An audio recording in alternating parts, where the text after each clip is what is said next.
Our next guest is an inspiration to women all over the world, including her home country of Pakistan. Filmmaker and activist Sharmeen Obaid-Chinoy is the only female director to have won 2 Academy Awards by the age of 37. She is also the first woman and the first person of color to direct a Star Wars film. It's set to be released in 2026. You can say that the force is strong with this one. No! Please make it stop, Sitch. Remember when they hired directors because they were good, because they actually enjoyed the material, because they were like, look, I'm a Star Wars fan. I've been a Star Wars fan my entire life. I know everything about this IP, and I've directed 10 other top movies. Remember when that happened? Now it's just a matter of, look, I have the correct skin color. I have the correct gender identity. It's so sad. Please make it stop, Sitch. You know, I'm very thrilled about the project because I think what we are about to create is something very special. And we're in 2024 now. And I think it's about time that we had a woman come forward to shape the story in a galaxy far, far away. It's an interesting clip here. You posted this on Instagram. You said this, quote, I have always been attracted to the hero's journey, and the world definitely needs more heroes. The blueprints of the heroes we see on screen are rooted in reality, unquote. Now, Sharmeen, as an award-winning documentary filmmaker, you have met and profiled many real-life heroes fighting abuse, fighting violence against women. Is there one real-life hero you met, you filmed, who has stayed with you? Guess some stuff's going on with Star Wars. Yes. So Kathleen Kennedy, our favorite, has tapped some new directors for some new Star Wars movies. And it appears that the new director that was put in charge to helm the next tentpole Star Wars movie is this lady right here, who we just heard say that, we need women. Finally, in the year 2024, we need women to come forward and shape the story of Star Wars. Right. Yeah, that would be something completely unique. Never been done before. That's right. A woman directing a movie, Sitch. Oh, my. A woman of color. Is that even possible? Okay. Of color, Adam.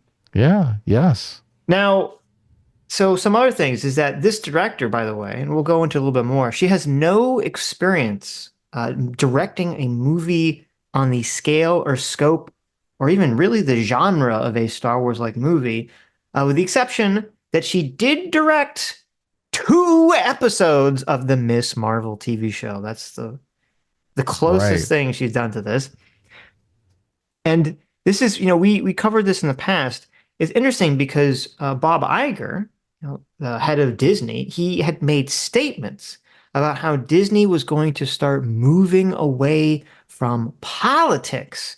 And they were even making statements to shareholders about how it seemed like kind of Disney's involvement in politics were causing them too much problems. And they wanted to kind of move away from that and focus more on storytelling. And, this doesn't really seem to be accomplishing that goal now, does it? She did mention the hero's journey, so points for mentioning that. Right. That is true. Okay. So this woman, who I keep butchering her name whenever I say it, Sharmeen Obaid-Chinoy. So this director, she's done a lot of nonfiction work. Okay. And it's been on like female empowerment, specifically in Pakistan, because she's a Pakistani, even though I believe she lives in, I don't know if she was born in Canada, or lives in Canada right now.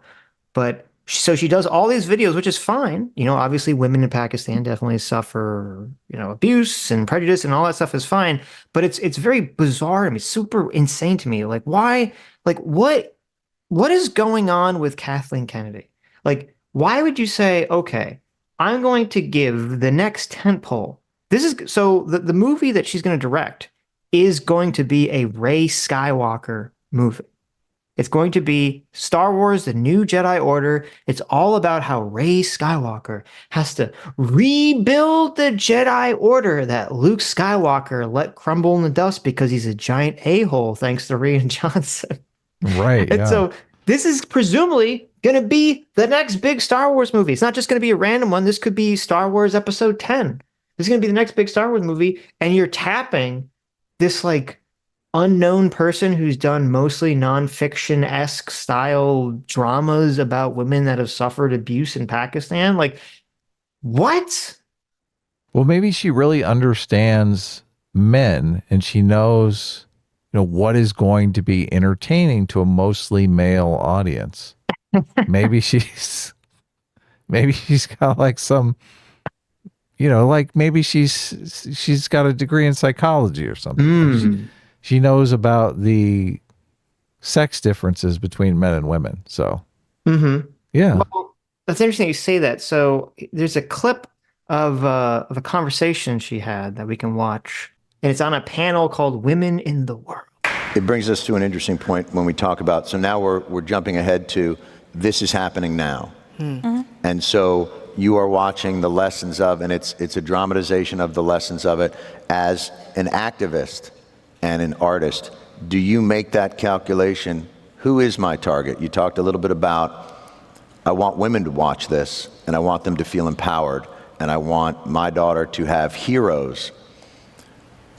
I couldn't help but notice a thread through each of these, that the men were assholes. And I'm wondering,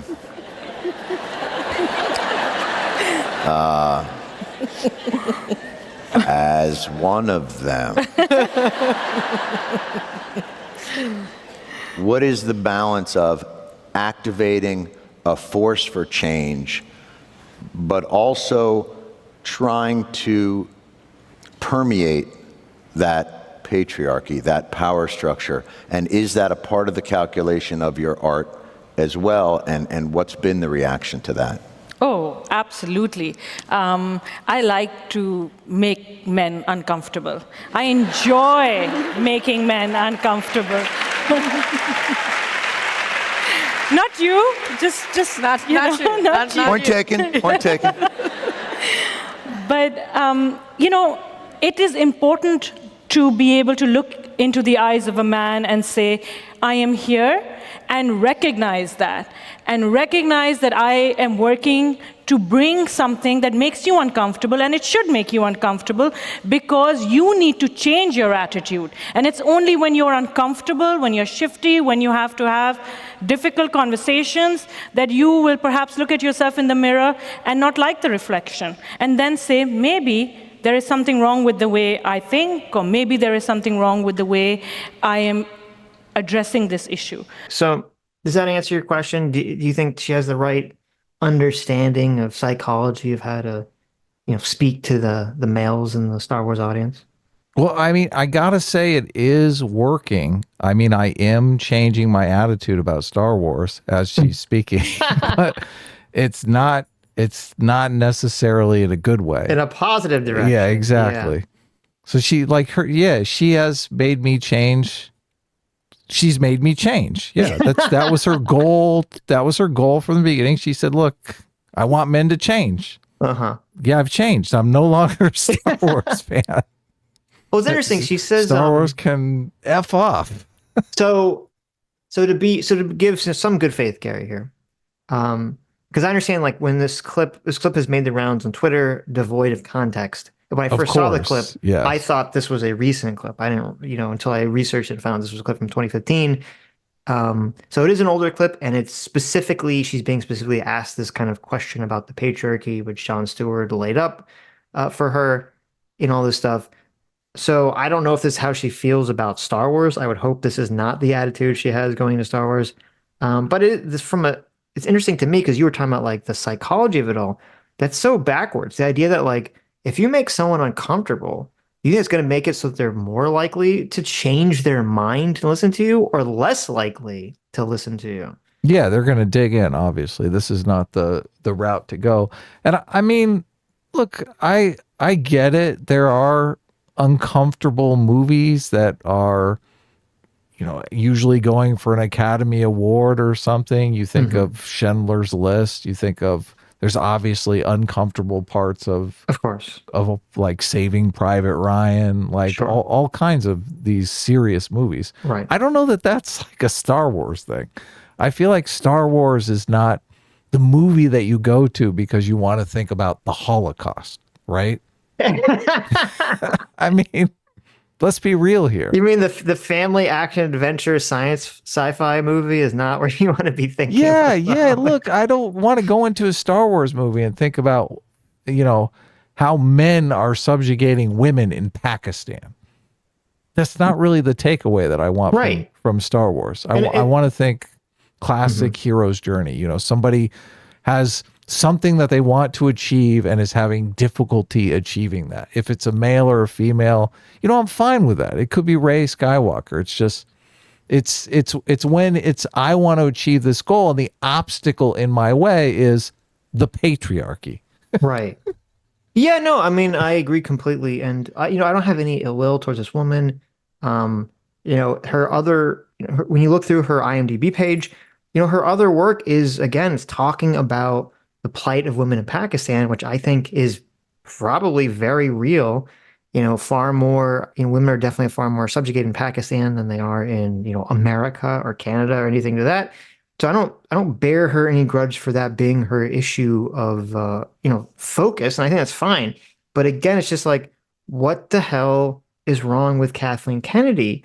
That you have all these talented directors out there in the world to choose from, and you're going to choose what seems to be the most ill-suited person to do the job.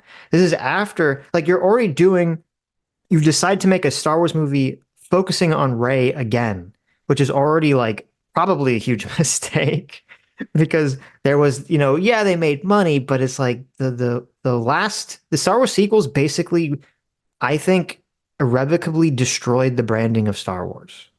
Like the prequels did a lot of Totally damage. agree. Yes. Right. The sequels really, Rian Johnson, and then the third one, people were like kind of okay with the first sequel. I didn't think it was very good, but people were kind of okay with it. But then the Rian Johnson one and then the last J.J. Abrams ones were just completely, really, even though they made money, they completely harmed the branding of Star Wars so significantly. And it seemed like that Star Wars people, like Kathleen Kennedy, understood this. And yet it's so baffling to me. They're just so stupid. Are they just this stupid? Are they this insulated? Are they in a bubble? Are they is she so ideologically possessed that she's like, oh, we need to make another Star Wars movie featuring Rey, and I need to get like an ultra feminist to direct the movie. Like, what is going on here?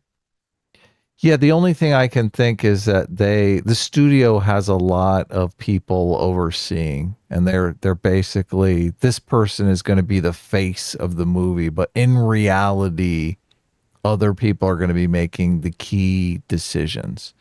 I think that happens a lot with these big tentpole movies, and so it allows them some ability to tick the boxes and hire somebody that meets their diversity quota and is not necessarily going to they're not there to bring a lot creatively. I don't know. I see that would make sense, but surprisingly, Disney did not do that with the original Star Wars sequels, Right. which is actually a part of the problem. And then with this one, it's like, I feel like if that was the goal, they would have just found some like random director, female of color. They wouldn't have had some woman who's like, multiple Academy Award winning, like known for doing, these like, very dramatic documentaries about, the suffering of women in Pakistan. Like, it's just such a weird thing to do. Well, they gave her she directed 2 episodes of Miss Marvel, the television show, right? Yeah, that's but that's so testing. That's like a testing ground, though, where they can see her on her feet, see her working with actors. But and compare actresses. like directing 2 episodes of a TV show, right? That's so different. Like, first of all, directing a TV show is such a different thing than like helming a movie, because a lot of times with the TV shows, the reason they have all these different directors direct different episodes, because the director has so much less responsibility on a TV set than they do on a movie set. Yeah, no, I agree. Look, people directors have a wide range of what they bring creatively, getting a performance out of people, working with production design. Like making a movie is a Herculean task. Yeah. And I think a lot of these people, they hire first-time directors because they're easy to push around. They're easy to like. Right, but she's not a first-time director though. That's what's kind of weird. She's, she's just Well, not. yeah. She's like a first-time director in this field. The only other thing she's done besides the Miss Marvel episodes and like her female Pakistan movies is that she's directed a series of like bizarrely Pakistani animated CG movies that like the animation quality seems like those really like AI. They seem on par with the AI generated CG cartoons that are just like crapped out onto YouTube for like the spam, the YouTube Kids Yeah. app, so that they make like $1 billion because some baby is watching it. As far as direction, look, she's done some documentary work, but the Hollywood people are going to see her as a first-time director. They're going to say, look, this person is first-time director. I doubt she will get final cut. Kathleen Kennedy will probably get final cut.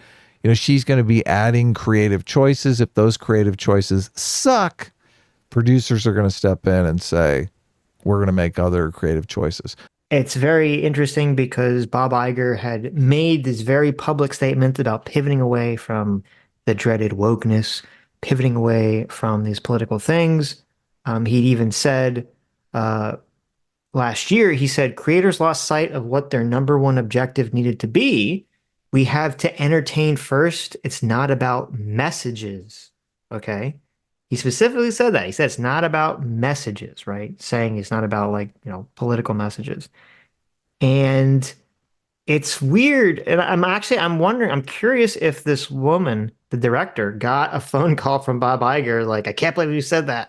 It's about time that we had a woman come forward to shape the story in a galaxy far, far away. Like, cut back on saying, like, the woke stuff, please. Just say, oh, I love Star Wars. I'm a big fan of Star Wars. That's why they tapped me. And that's another thing that you had brought up too, was that like her qualifications that are stated for why she's able to direct this movie is because, she knows about like the real life struggles of women.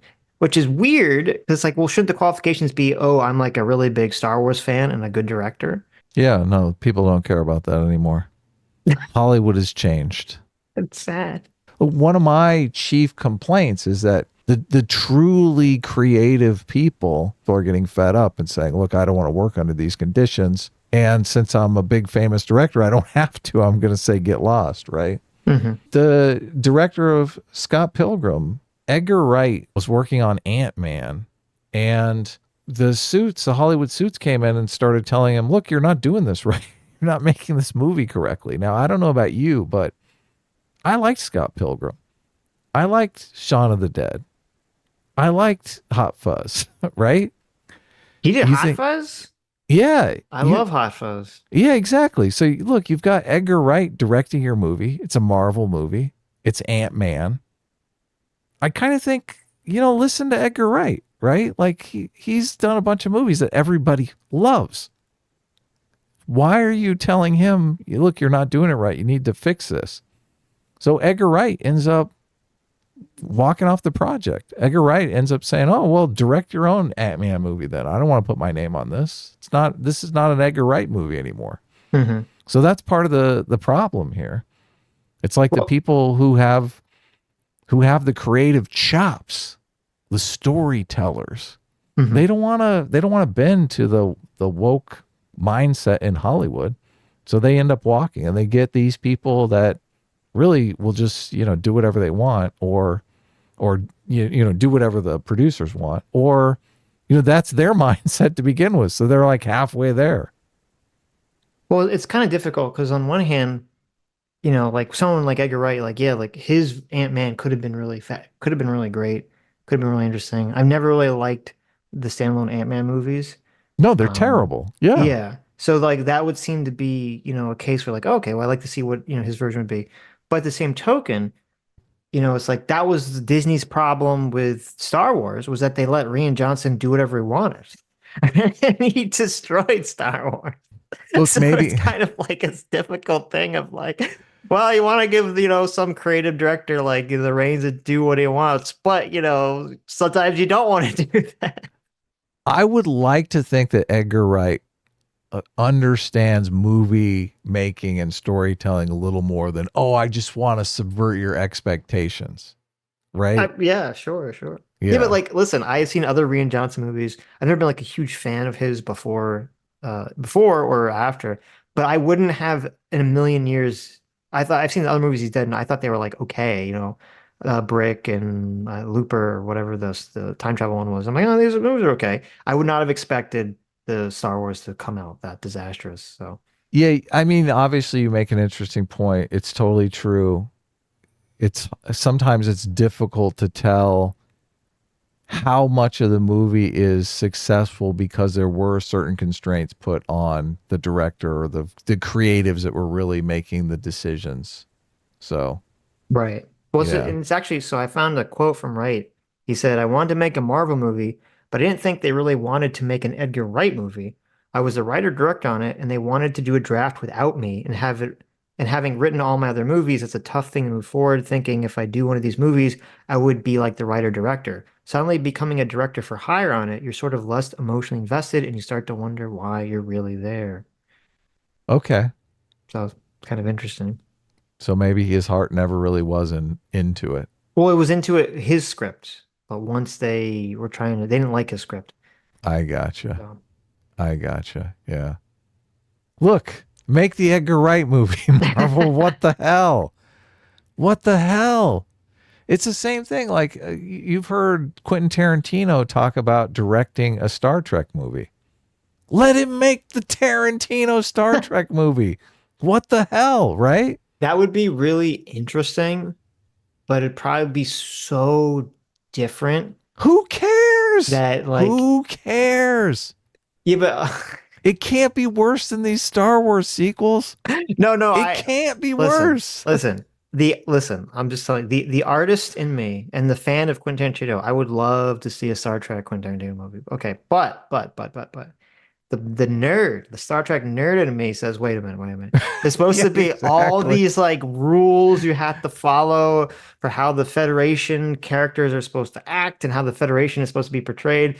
And it's hard for me, like maybe he would do it. Maybe Quentin Tarantino, he could keep all the F-bombs and the N-words. Maybe all the aliens can do that. And the Federation people can all be upstanding citizens. But it's hard for me to imagine he would play by the rules of Star Trek properly. Yeah. I say let him do it. Anyway, is there anything else to say about this? Star Wars is going to continue to suck. Right. Yeah. No hope here. All is lost.